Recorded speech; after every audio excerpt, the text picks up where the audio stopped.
big story of the day politically will, of course, be Rishi Sunak's announcement later today of £2 billion for young people. The question I had was really twofold. It strikes me as a fairly tricky time to be aged 16 to 24 before this catastrophe started unfolding, before this pandemic hit. And the impact of the pandemic is widely regarded to be greatest on the youngest, on the people whose relationship with the economy is being determined and defined in the next couple of years, which means the age group 16 to 24 are absolutely crucial. So with apologies for not perhaps providing you with the most sophisticated of invitations to ring in today, what's it like? What is it like to be in that category? And how much of an exacerbation do you think the pandemic will provide? And of course, I also want to talk to mums and dads about the differences. You know, we think back to when we were that age. I don't know about you, and I have learnt in recent years that I was very lucky to have this perspective, but I was far from unique. I think back to when I was that sort of age, I thought I could do pretty much anything. And, if I'd had more talent or worked harder, there were mountains I could have climbed that I don't think young people today even know the existence of. So mums and dads talk to me, and then people in the relevant category talk to me, and then employers talk to me about how plausible it is. And we'll stay with the conversation for as long as it stays. Harry is in Milton Keynes. Harry, what can you tell us? Hi, James. Hello. I'm a first-time caller. I'm 20 years old, and I'm currently studying at De Montfort University, studying politics. You made me feel like Jeremy Paxton, then. It was like I'd just introduced you on University Challenge. Oh, no, I'm probably not smart enough for the University Challenge. You don't have to be smart to go on that programme, trust me. And so you're bang in the category. Does this news reach you? Is it relevant to you? For me in particular, it's probably not as relevant. I'm on the furlough scheme at the moment, and then whilst I'm at university, I'm not currently working. Right. So yes, when I come home for the holidays, I do a part-time job. But it's not going to be a 6-month apprenticeship, and without getting too complicated, you presumably would be looking for work in the holidays that paid a little bit more than minimum wage. When you look around at your peers, particularly people who are leaving this summer and haven't got jobs to go to, it's a tricky one, isn't it? Because presumably they had set their heights rather higher than spending 6 months on minimum wage, and yet it's considerably better. I presume it's considerably better than nothing. Yeah, most definitely. A lot of my friends are planning on going to university. The ones who aren't going to university are hoping to go into apprenticeships. Right. And obviously sort of an apprenticeship is probably a lot more rewarding than this current scheme that's in place. I feel that this scheme is really only going to be mainly beneficial to sort of the 16 to 18-year-olds who are sort of studying at either sixth form or colleges, and then they can use this scheme to sort of ease their way into the workplace. So, I mean, when you don't graduate for a couple of years, so how do you feel? And I don't want to put any words into your mouth, or indeed engage in any doom and gloom.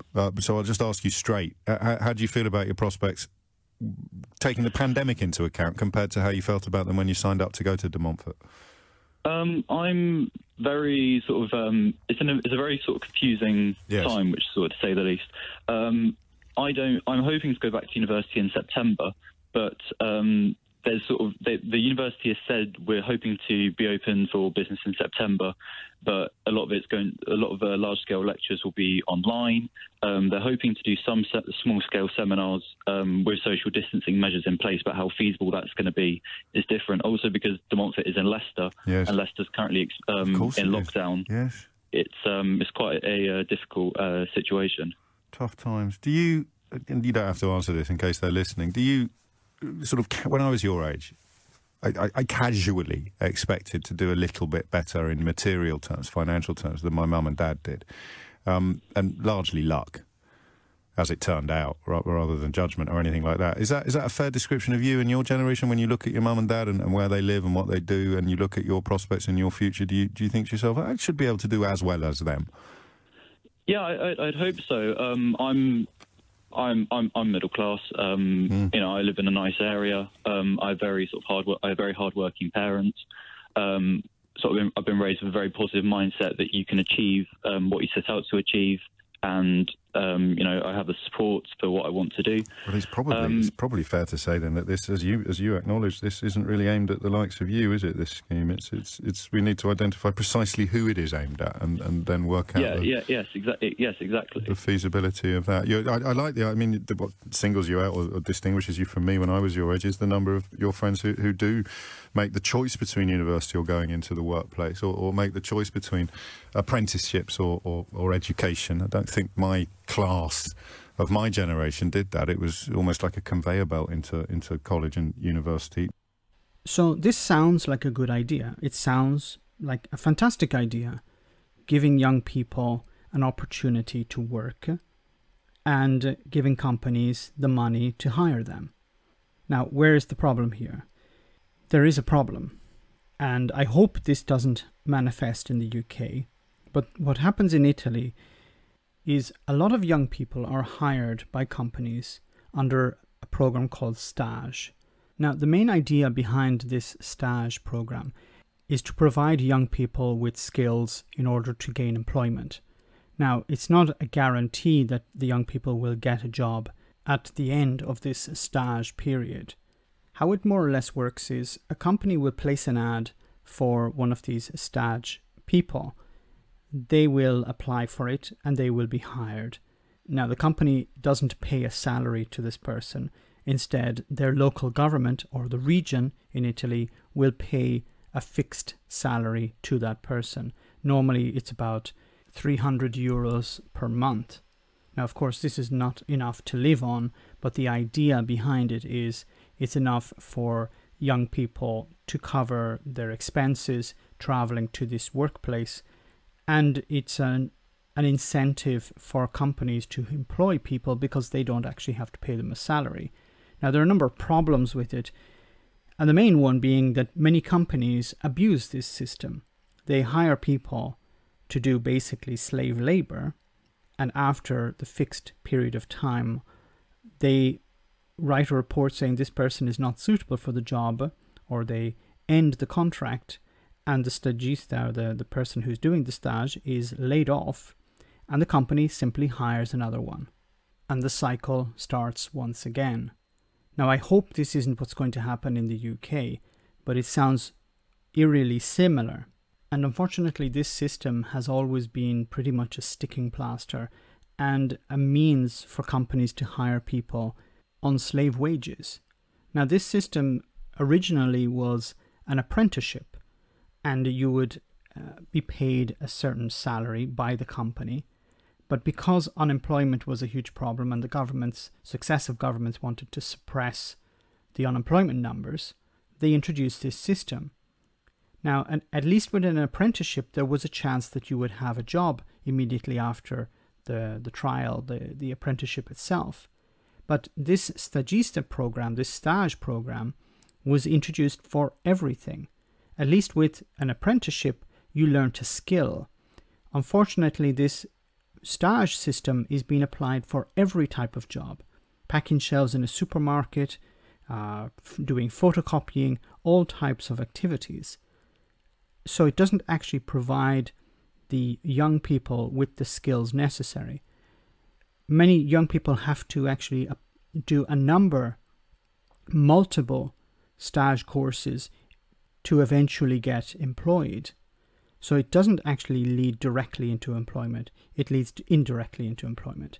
And this leads into another issue, of course, the future for young people. James and his caller brought up a very important issue, the idea that young people should have a better future than their parents had. Generally, there is a progression in the standard of living. Generally, we believe that our lives will be better, there will be more opportunities, we will be better off than our parents. But the exact opposite is true over the last number of decades. We've seen a decline in personal wealth. It's much more difficult for a young person starting out in their career to buy a home, to buy a car, to start a family, than it was for their parents or their grandparents. We all know the stories of the families with a single breadwinner. normally the father, who would work and earn enough of a salary to buy a home, to buy a car, and to maintain a family on a single income.